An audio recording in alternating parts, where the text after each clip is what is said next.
लेकिन doctor Khan, uncle Sam ने कांग्रेस का खेला कर दिया है, कांग्रेस का खेल बिगाड़ दिया, ना केवल कांग्रेस बल्कि मैं तो कहूंगी पूरे INDIA गठबंधन का। कैसे देखते हैं आप इसको? आप समर्थन करते हैं इसका? देखिए हिमानी जी, बिल्कुल आप ठीक कह रही हैं। बहुत काफी हलचल है, लोग परेशान हैं। क्या कहते हैं ना कि झूठ बोलो, बार बार झूठ बोलो। ये बताओ, हम जानना चाह रहे हैं कि झूठ बोलने में कितनी मेहनत लगती होगी। नहीं, लेकिन विरासत कर कितनी बात मुश्किल, तो यही कितना लेकर आए। मुश्किल काम है। अरे हिमानी जी सुनिए ना, हाँ। ये सैम पित्रोदा और ये कोई मतलब की बात नहीं है। मैं एक बात बता दूं, आज जो मेन मुद्दा है, ये देश पूछना चाहता है, उस पर बात करिए। हाँ। 10 साल आपको दिया, हाँ। इस देश ने 10 साल बाद दिया आपको। आप 10 साल का जवाब नहीं देंगे, सवाल जो जनता कर रही उसका जवाब नहीं देंगे। आप हिंदू, मुसलमान, पता नहीं कौन कौन सी भाषा में देश के जो सर्वोच्च नेता, आज प्रधानमंत्री हमारे देश के अगुवा, तो ऐसी बात करते हैं, यकीनन तकलीफ होती है, दुख की बात है। कह रहे सैम पित्रोदा की बात कांग्रेस की बात है। मैं जानना चाह रहा हूं कि लल्लू सिंह, अरुण गोविल, अनंत हेगड़े, ज्योति मिर्धा, इन्होंने कहा संविधान बदल देंगे। ये किसका स्टेटमेंट है?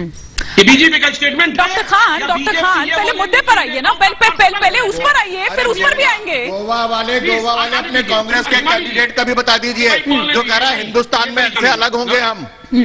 ये कांग्रेस के डॉक्टर खान पहले विरासत पर रहते हैं ना। आपने 5 नाम गिनाए, बस एक नाम गिनाऊंगा आपको।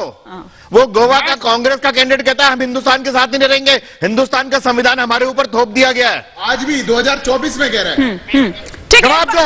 एक बार डॉक्टर खान की जवाब दो। अजीत खान इस बात प्रोफेसर का स्वामी का रुख करूंगी। निंदा करो, होकर बात कर रहे हैं, निंदा करो उसकी।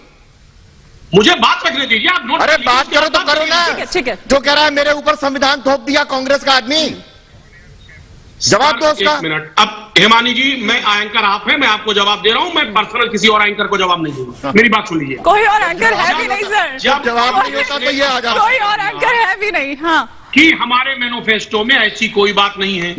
स्पष्ट है। मैं चैलेंज करता हूं, स्क्रीन पे चला दिया जाए कांग्रेस। अरे आप बयानों की बात कर रहे हैं, मैनिफेस्टो में नहीं है। ऐसे में आप बयानों की बात कर रहे हैं। अजीत खान, ऐसे में ओवरलैपिंग ऐसे कमेंट मत करिए, ऐसे कमेंट नहीं करिए। 5 नेताओं के बयान की नैरेटिव सेट करने का प्रयास किया। अब आप घोषणा पत्र की बात आ गई, आप बंद कर दी। नहीं अजीत खान, आपने बयानों की बात की, आपने 5 नेताओं के बयानों की बात की ना, अभी वो घोषणा पत्र में तो नहीं है ना, तो अब बयान के ऊपर बात करता हूं। हिमानी जी, ठीक है, एक बार उनको कंप्लीट करने देते हैं। प्रोफेसर स्वामी का एक भी ओपनिंग कमेंट नहीं आया। हाँ, कंप्लीट कर लीजिए। चाहे तो मैं बोलूं और ना बोलूं। नहीं आप नहीं, डॉक्टर खान एक बार डॉक्टर खान का। हाँ, जिसको बोलना चाहिए वो बोलिए ना, आप कि गोवा के कांग्रेस के नेता ने निंदनीय कहा। डॉक्टर खान, गलत कहा। प्रोफेसर स्वामी का रुख करूंगी। डॉक्टर खान आप कंप्लीट कर लीजिए। देखिए हिमानी जी, आज जनता सवाल पूछ रही है। आपने वायदा किया था इस देश से 2 करोड़ नौकरी, तमाम बड़ी बड़ी बातें, $8। सुनिए मेरी बात। अरे सुनते नहीं है भाई। कमाल। नहीं डॉक्टर खान, देखिए आपने कहा कि आप सिर्फ मेरी बात का जवाब देंगे, लेकिन आप मेरी बात का जवाब भी नहीं दे रहे हैं। आप मेरी बात का जवाब भी नहीं दे रहे हैं। अवस्थी जी का तो छोड़िए, उसी मुद्दे पे हाँ हम सहमत रहे हैं। जब कांग्रेस ने स्पष्ट कर दिया उनका निजी बयान है और ये लोकतंत्र है इस देश में, लोकतांत्रिक व्यवस्था। 5 नेताओं का निजी बयान नहीं है, वो 5 नेताओं का निजी बयान है जिसके बारे में आप कह रहे हैं। अब एक सेकंड, जिसका नाम आपने लिया, ये झूठ पकड़ा गया ना, सिर्फ हर बात पकड़ा गया, निजी बयान आप उतार दिया, पल्ला झाड़ा जा सकता है, इससे पल्ला झाड़ा जा सकता है। भाई जयराम रमेश का ट्वीट देख लीजिए आपकी, वो क्या कह रहे हैं। लेकिन सवाल तो यहाँ पर ये भी है। डॉक्टर खान का मैं रुख करूंगी, आ रही हूं सिद्धार्थ जी, वरना यहाँ पर अभी फिर शुरू हो जाएगा। डॉक्टर खान का मैं यहाँ पर रुख करूंगी। डॉक्टर खान, क्यों ना जो सबसे पहले वो परिवार है, क्योंकि सुधांशु त्रिवेदी जी ने जब प्रेस कॉन्फ्रेंस की तो उन्होंने भी ये सवाल उठाया कि भैया सबसे पहले तो जो विरासत टैक्स है जिसकी बात लाने की ये बात कर रही है कांग्रेस, वो सबसे पहले उस परिवार को देना चाहिए जो शुरू होता है नेहरू से, फिर इंदिरा जी के बाद राजीव जी, फिर राजीव जी के बाद राहुल गांधी, फिर प्रियंका गांधी, हो सकता है उनके बच्चे भी फिर आ जाएं। हिमानी जी, मैं उसी बात को कर रहा था। इस मुद्दे की शुरुआत किसने की? बीजेपी ने। अरुण जेटली साहब ने समर्थन दिया, जयंत सिन्हा साहब ने उठाया, आज बीजेपी मौन है। 2018 में बातें आई थी, 2019 में डॉक्टर बातें खान आई के थी। साथ एक बार सिद्धार्थ जी को भी लीजिए। मुझे समझे आप? हाँ। आज जिस मुद्दे को बीजेपी ने खुद ही उठाया, हाँ। आज वो गेम दूसरे के पाले में डाल रही है। कांग्रेस का ये अरे स्टैंड खान नहीं साहब, है। किसी ने उठाया क्या? 2011 2012 में जाकर के चिदंबरम जी की भी बात सुन लीजिएगा। क्या तरीका है? आप बीच में इंटरनेट का जमाना है, हर चीज अवेलेबल है।